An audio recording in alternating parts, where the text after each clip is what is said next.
Hello PB, comment ça va? Hello, ça va et toi? Ça va. On a enregistré un super épisode et vous irez écouter les secrets du copywriting appliqués à la vente en B2B. Il y a un livre que tous les formateurs en copywriter recommandent, un des premiers à lire, The Boron Letters. Donc moi je l'ai lu, je trouvais ça super sympa. Mais en fait finalement je trouve qu'on a du mal à comprendre ce qu'il faut en tirer de ce bouquin, parce qu'en fait lui il donne des conseils tout au long du livre à son fils à travers des lettres, mais j'ai l'impression qu'il y a une lecture cachée, il y a un deuxième et un troisième niveau. Et toi qui es un professionnel copywriting, tu les as sûrement compris, est-ce que tu peux nous les donner? Alors, je sais pas si j'ai compris tous les niveaux, mais c'est vrai qu'il y a un truc où j'ai déjà eu la remarque de gens qui m'ont dit, oui, tu lis les Born Letters, mais à la fin, ouais, c'est sûr que c'est pas super applicable. T'as des bons conseils, ça va t'apprendre des bons principes, des bons leviers psychologiques et des choses comme ça, mais derrière, qu'est-ce que tu fais? Et ça, c'est la première lecture. La deuxième lecture, et en fait, les personnes que j'invite qui veulent vraiment monter en niveau en copywriting, je les invite à prendre deux stabilos. Un stabilo avec lequel ils vont surligner les conseils purs, copywriting, persuasion, tiens, tu fais ça, t'écris ta lettre comme ça, voilà une bonne promesse et compagnie.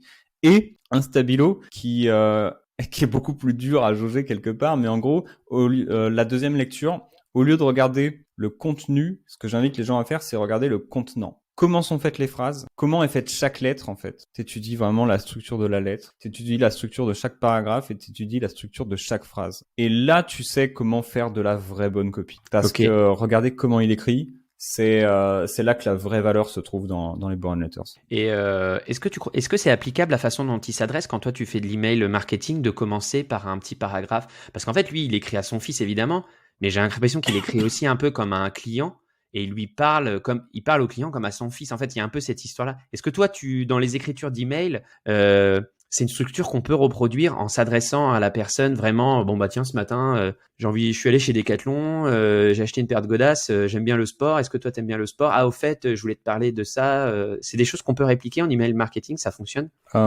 Est-ce que ça fonctionne? Je pense que oui. Est-ce qu'on peut répliquer? Oui. Maintenant, il faut quand même que il y a un truc où il y a au début quand même on s'en fout un peu. Il y en a beaucoup qui font ça. Genre, je t'écris cet email depuis mon avion au-dessus de l'Atlantique.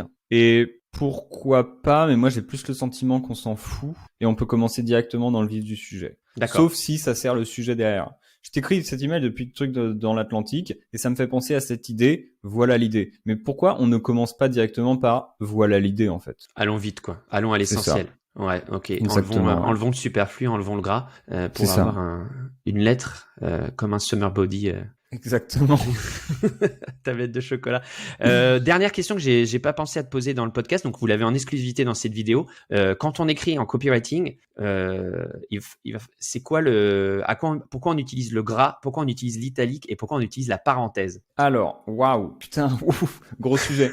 Une fois, un client m'avait dit que lui, il avait lu un truc comme quoi il mettait en gras les choses positives et il mettait en italique les choses, tout ce qui était négatif. Ok. Et il avait découvert ça quelque part, je sais pas où, et moi j'ai trouvé ça absurde. Mais c'était vraiment mon point de vue personnel. Après, tu l'utilises comme tu veux, t'as ton ton et ta voix. Moi, j'ai une manière d'utiliser le gras qui est, bah, je mets en gras, en gros, l'information capitale que je veux que tu retiennes, ou parfois dans une page de vente, ce qui est en gras, c'est tu dois pouvoir lire les titres et ce qui est en gras et comprendre la page de vente. Et tout le Ok. reste, c'est du bonus. Et par contre, sur un email, moi, je veux aussi avoir une autre tendance qui est que, pareil, j'essaye toujours de mettre en gras, c'est voilà mon idée, phrase en gras, phrase en gras, phrase en gras, phrase en gras. Si tu lis juste les phrases en gras, t'as la grande idée de l'email qui est déroulée. Je fais beaucoup ça en ce moment et quand j'y arrive pas, bah, je refais l'email. Et l'idée, c'est aussi d'avoir ce côté comme des vagues en fait, où un gras c'est le pic d'attention. Et voilà, tu desserres ton propos, pic d'attention, information capitale, tu sers ton propos, pic d'attention, information capitale, et ça fait un peu bah, comme des vagues, et t'as un rythme quand même, où je regarde moi dans un email, entre chaque gras en général, il y a la même distance qui me permet. Mais ça, c'est vraiment de mettre de la texture dans ton email. L'idée, c'est ce qui est en gras, c'est tout ce que tu dois retenir, et si tu dois lire qu'une seule chose, c'est les phrases en gras. Ok. Bah écoutez, la thématique de la vague se prête très bien à cet épisode estival. Merci PB. Et puis, bah, foncez sur Copy Rockstar. On mettra le lien dans la description de l'épisode. Yes! Salut! Allez, Salut! salut!